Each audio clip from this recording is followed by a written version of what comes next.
ஒரு சோசியல் மீடியால வந்து அவன் வந்து சம்பாதிக்க 1000 வழி இருக்கு.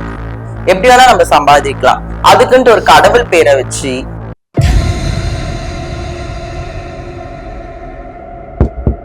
ஆனா வந்து அது பண்ணிட்டு 30 நாள் நாங்க படுற கஷ்டம் இருக்கே, ரொம்ப அப்படியே செத்து போயிடலாமா, எதுக்கு நம்ம இப்படி மாறணும் அப்படின்ற ஒரு வழி வந்துடும்.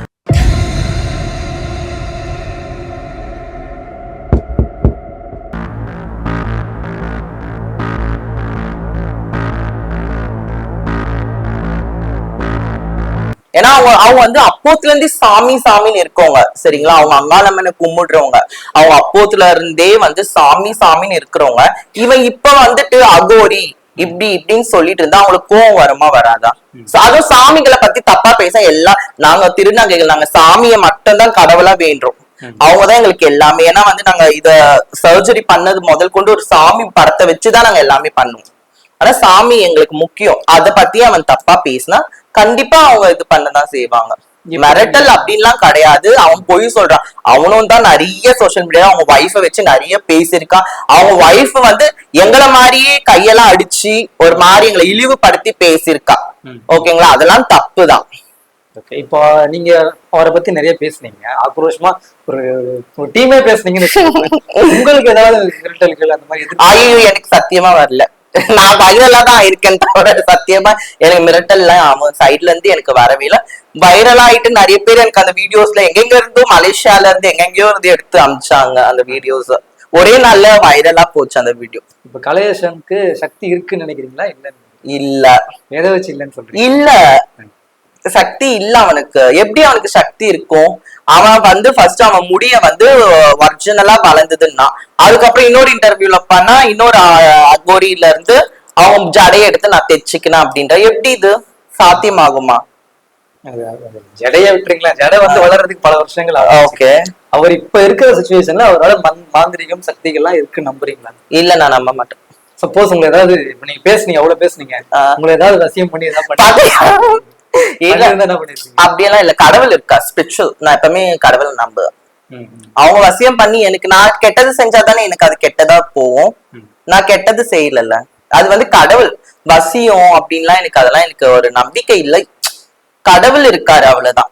எல்லாமே கடவுள் பார்த்துப்பாரு. அவன் எனக்கு தப்பு செஞ்சா கடவுள் கண்டிப்பா தண்டனை கொடுப்பாருல. அப்ப உங்களை பொறுத்த வரைக்கும் கலையரசன் வந்து பணம் சம்பாதிக்க ஏமாத்திட்டு இருக்காரு. பணம் சம்பாதிக்க மட்டும்தான் அவன் வந்து ஏமாத்திட்டு இருக்கான்னு நான் நினைக்கிறேன். அப்படின்னு நினைக்கிறீங்க? இப்போ அவங்க ஊர் சைடு என்ன சொல்றாங்க? என்ன கலையரசன் எப்படிங்க 26 வயசுல அது என்ன சொல்றாங்க, அப்படியே உக்காந்துட்டு அப்படியே இறந்துருவாங்க. அது பேர் என்ன சொல்றாங்க? ஜீவ சமாதி. எப்படிங்க 30 வயசு சாமி அருள் கொடுக்கும்? ஜீவ சமாதின்றது ஒரு பெரியவங்க ஒரு வயதானதுக்கு அப்புறம் தான் ஒரு ஜீவ சமாதி. அவங்க கடவுள்னே அந்த கடவுளுக்கே பிரார்த்திச்சு அந்த கடவுளுக்குன்னே இருக்கிறவங்களுக்கு தான் அவங்க கடைசியா இருக்கும் போது அவங்களுக்கே தெரியும் நம்ம இது பண்ண போறோம், நம்ம சாக போறோம், நம்ம கடவுளுக்காக இது பண்ணிக்கலாம், நம்ம உடலை வந்து அர்ப்பணிச்சுக்கலான்ட்டு கடவுளுக்காக உட்காந்துட்டு அவங்களே இது பண்றவங்க தான் அதுதான் ஜீவ சமாதின்னு சொல்லுவாங்க. 26 வயசுலயே எப்படிங்க? அப்ப அந்த 3 குழந்தைங்க இருக்கா, பொண்டாட்டி இருக்கா, எப்படிங்க அது யாருங்க பாத்துப்பா? சொல்லுங்க, நீங்களே சொல்லுங்க. அப்ப எதுக்குமே கல்யாணம் பண்ணிக்கணும், 3 குழந்தைங்களை பெத்துக்கணும் ஜீவ சமாதியா இருக்க போறதுக்கு? அதுக்கப்புறம் 26 வயசு கொடுத்த அதுக்கப்புறம் இவர் டைம் கேட்டிருக்காராம். 30 வயசு வரைக்கும் என் குழந்தைங்களை நான் பாத்துக்கணும், குழந்தைங்களை பேசாக்கிட்டோடய ஜீவ சமாதி ஆயிடுறான் அப்படின்ட்டு. அப்படி அதே என்னாலும் நம்ப முடியலங்க. எப்படிங்க இதெல்லாம் சாத்தியமாகாது. கண்டிப்பா இதெல்லாம் பப்ளிசிட்டிக்காக. பப்ளிசிட்டி, ஆமா, இது பப்ளிசிட்டி தானே. இப்ப அவன் பேசி பேசி வைரல் ஆயிட்டான். அவனதான் மக்களுக்கு அவனை தெரியணும்ன்றதுக்காக பண்றான். இல்ல, முன்னாடியே வந்து அவரோட கலைத்துறையில வந்து அவர் பப்ளிக் அது கலைத்துறையிலேயே அவன் இருந்திருந்தா கண்டிப்பா நல்ல பேர் வாங்கிருக்கலாம், நல்லா சாதிச்சிருக்கலாம். கலைத்துறையிலேயே இருந்திருந்தா தேவையில்லாம இந்த அகோரின்ற இதுல வந்து அவன் பேரை கெடுத்துக்கினதுதான் நிறைய.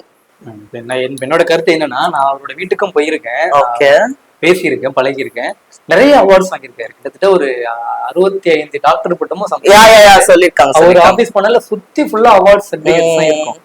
பட் அப்படி இருக்க ஒரு பர்சன் வந்து எதுக்கு நான் அகோரின்னு சொல்லிட்டு எல்லாத்தையும் விட்டுட்டு போகணும்னு ஒரு கேள்வி இருக்குல்ல. மேபி உண்மையா கூட இருக்குமோ அப்படின்னு ஒண்ணு இருக்குல்ல. எனக்கு தெரியலங்க. அவன் பொய்யாதான் இருக்கான்னு எனக்கு தெரியுது. ஆனா அவன் வந்து உண்மையா கத்துட்டு வந்தானா, அவன் காசிக்கு போயிருக்கான். இந்த வீடியோ எல்லாம் நான் பார்த்தேன். பட் ஆனா முழுமையா கத்துக்கல. ஏன்னா நிறைய அகோரிகளே கோவப்பட்டாங்க, அவனுக்கு அகெயின்ஸ்டா ஆனாங்க. நிறைய அகோரிகள் எல்லாம் பேசினாங்க. நீங்க கேள்விப்பட்டிருப்பீங்க, நிறைய அகோரிகள் எல்லாம் பேசினாங்க. அவன் காளிய பத்தி தப்பா சொல்றான். காளி வந்து நிர்வாணமா அவன் முன்னாடி நின்னாங்க, காட்சி அளிச்சாங்க. அதெல்லாம் ரொம்ப தப்பு. எப்படி காளி வந்து நிர்வாணமா அவன் முன்னாடி சாமி நம்ம கூட தான் நம்ம சாமி பக்தியை கும்பிடுறோம். நமக்கு முன்னாடி சாமி வந்து நிப்பாங்களா? அது எவ்வளவு பெரிய அவங்க வந்து அது ஸ்பிரிச்சுவல். அவங்க எவ்வளவு பெரிய கடவுளா நம்ம முன்னாடி நிப்பாங்களா அவங்க? அதெல்லாம் ஃபேக் தான் நான் நினைக்கிறேன். உங்களோட கருத்து? என்னோட கருத்து அதனாலதான் அவள் ஆக்ரோஷமா பேச. ஆமா, நல்லதுங்க.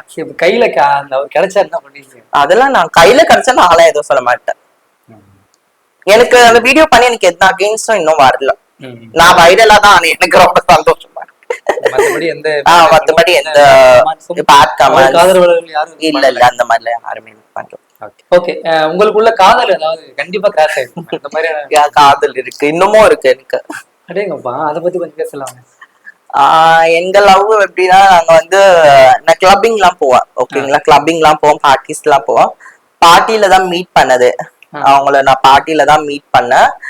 அப்போ வந்து நான் வந்து எப்படி சொல்றது, எனக்கு ரொம்ப நாங்க ஃப்ரெண்ட்ஸா தான் இருந்தோம். ஃபர்ஸ்ட் நாங்க வெளியே போவோம், அவங்க ஃப்ரெண்ட்ஸோட ஃப்ரெண்ட்ஸ் ஆஃப் எல்லாம் வெளியே போவோம், ஒன்னாதான் இருப்போம். ஃப்ரெண்டா தான் பேசணும், ஃப்ரெண்டா தான் இருந்தோம். ஓகேவா? அப்புறம் வந்து என்னாச்சு, எனக்குள்ள வந்து அவங்க வந்து என்ன ஃப்ரெண்டாவே கேர் பண்ணிக்கினாங்க. நல்லா கேர் பண்ணி, எப்படி சொல்றது, ஒரு டிரான்ஸ்ஜெண்டர்ஸ்க்கு வந்து அந்த மாதிரிலாம் சப்போர்ட்டிவா யாருமே இது வரைக்கும் பேச மாட்டாங்க. ஏன்னா வந்து ஒரு அவங்க வீட்டுல ஒரு பொண்ணா என்ன பாத்துக்கினாங்க. அப்போ என்ன ஆச்சு, எனக்கு ஒரு லவ் வந்துருச்சு அவங்க மேல. லவ் வந்து ஒரு இப்போ 3 years தான் லவ் போயிட்டு இருக்கு. சண்டை அதெல்லாம் நிறைய வரும், அது எங்களுக்குள்ளேயே சார்ட் அவுட் பண்ணிப்போம். நாங்களே சார்ட் அவுட் பண்ணிப்போம். இது வரைக்கும் நல்லாதான் போயிட்டு இருக்கு. ப்ரோபோஸ் யார் பண்ணது? நான் தான் பண்ணேன். எப்படி ப்ரோபோஸ் பண்ணீங்க? எப்படி ஒரு பையன் நம்மள ஒரு டேக் கேர் பண்ணும் போது அது ஒரு நம்மளுக்கு ஒரு ஃபீலிங்ஸ் வந்துடும்ல. பரவாயில்ல, நம்ம அம்மா அப்பா இல்லாம நம்மள ஒருத்தர் டேக் கேர் பண்றதுக்கு இருக்கா அப்படின்னு ஒரு ஃபீலிங்ஸ் வந்து நான் வந்து இந்த மாதிரி அவங்க வந்து அக்செப்ட் பண்ணிக்கவே இல்லை. இல்ல வேண்டாம், இதெல்லாம் இதுவாகாது, எங்க பேரண்ட்ஸ் அக்செப்ட் பண்ணிக்க மாட்டாங்க அப்படி இப்படின்னு சொன்னாங்க. அதுக்கப்புறம் நான் வந்து ரொம்ப இது பண்ணேன், ஃபோர்ஸ் எல்லாம் பண்ணல. உங்களோட இஷ்டம், நீங்க டைம் கொடுங்க, நான் டைம் கொடுக்க நீங்க எப்பனா சொல்லணும்.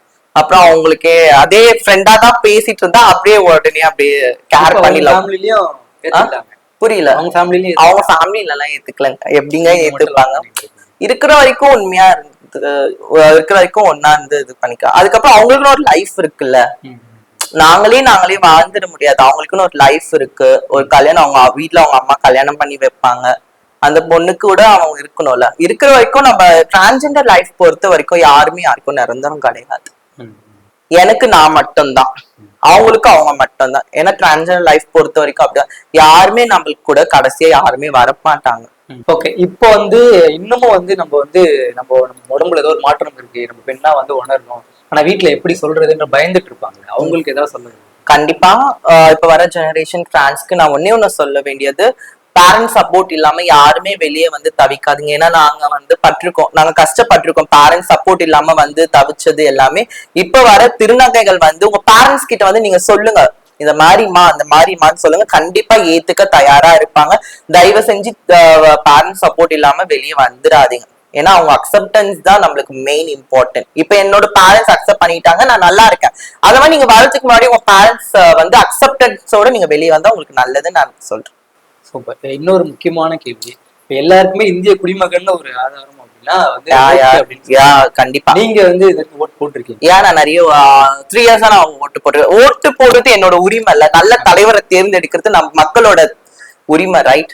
நான் கண்டிப்பா 2 years நான் ஓட் பண்ணிருக்கேன். அதுக்கு முன்னாடி எல்லாம் வந்து திருநங்கைகளுக்கு வந்து ஓட்டு உரிமை கிடையாது, ஓட்டுரிமை இல்ல.